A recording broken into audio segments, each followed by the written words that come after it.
Shalom, selamat hari Minggu saudara-saudariku, sahabat renungan harian yang dikasihi Tuhan Allah.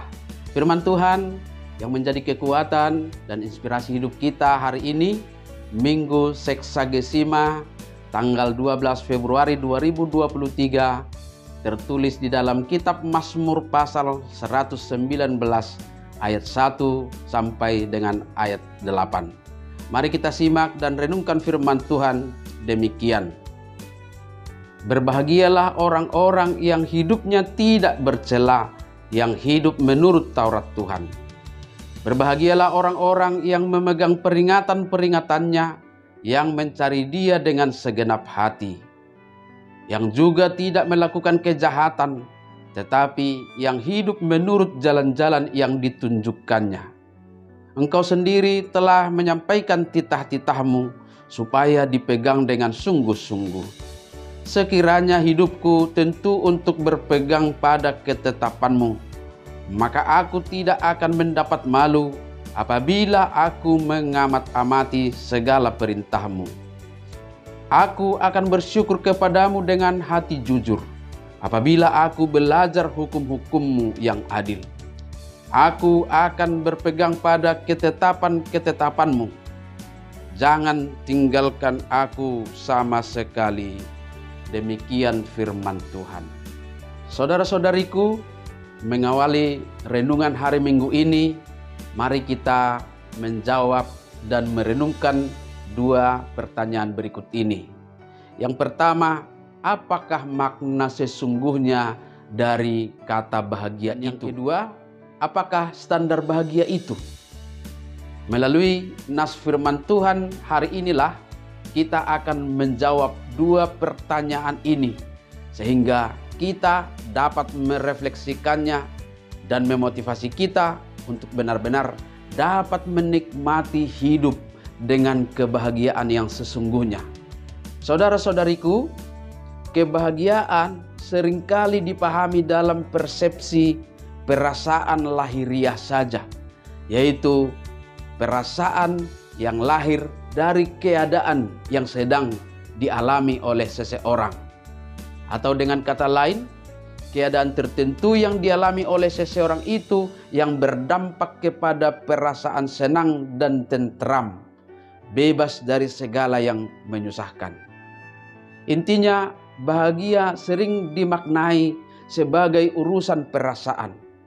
Seseorang akan disebut bahagia karena momen-momen tertentu, misalnya berhasil dalam usaha, beruntung, lulus ujian, lulus tes CPNS, anak lahir, anak wisuda, anak menikah, dan banyak momen lainnya yang dapat berdampak pada perasaan senang.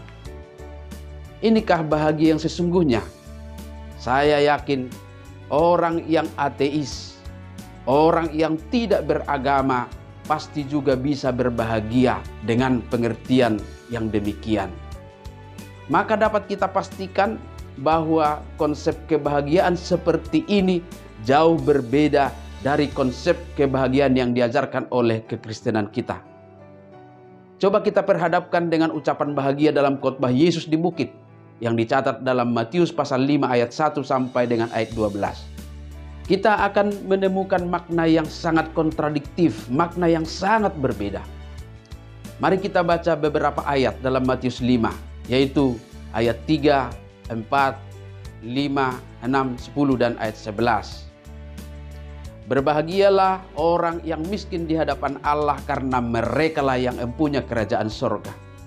Berbahagialah orang yang berduka cita, karena mereka akan dihiburkan.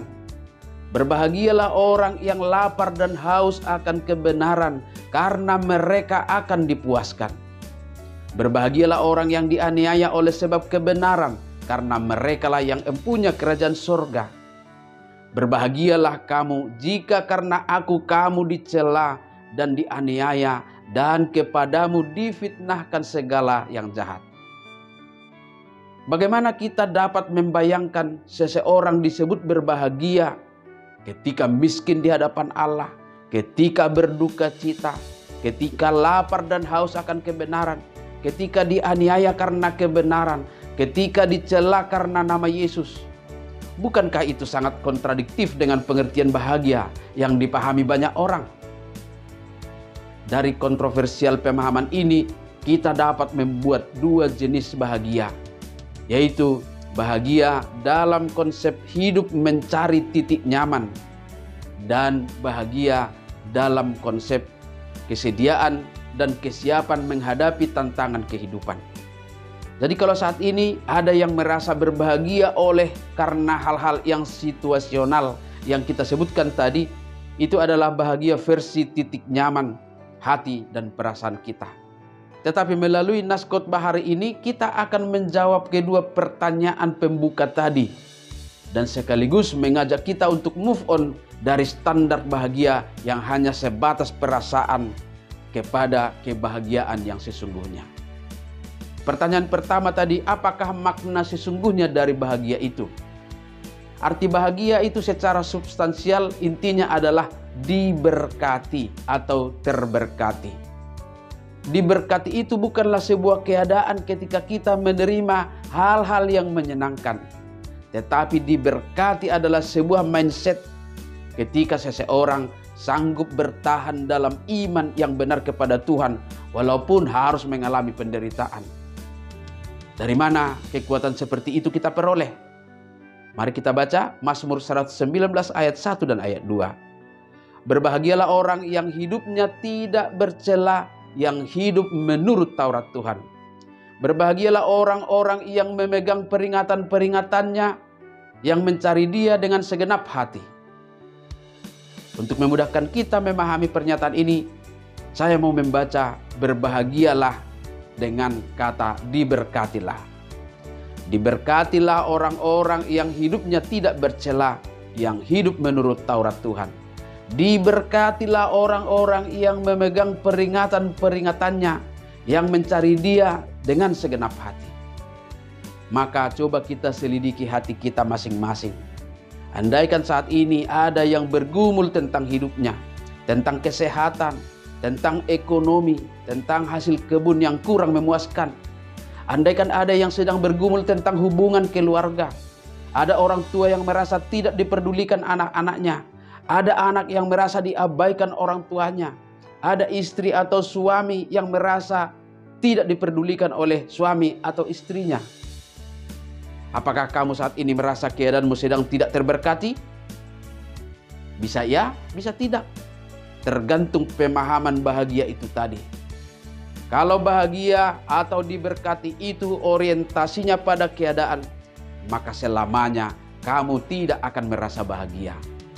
Tidak akan merasa terberkati.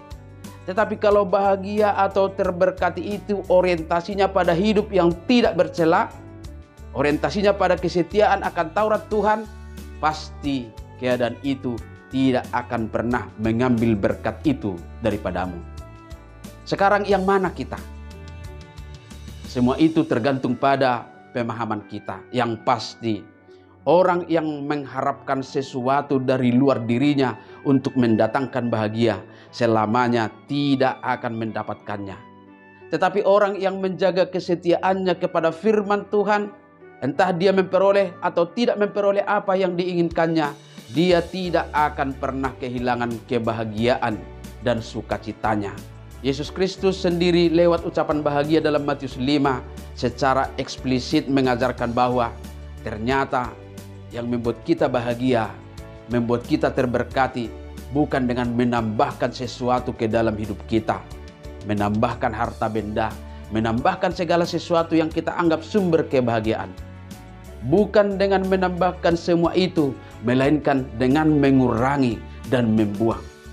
Membuang egoisme, kemarahan, kecurigaan, keinginan, atau ambisi yang berlebihan.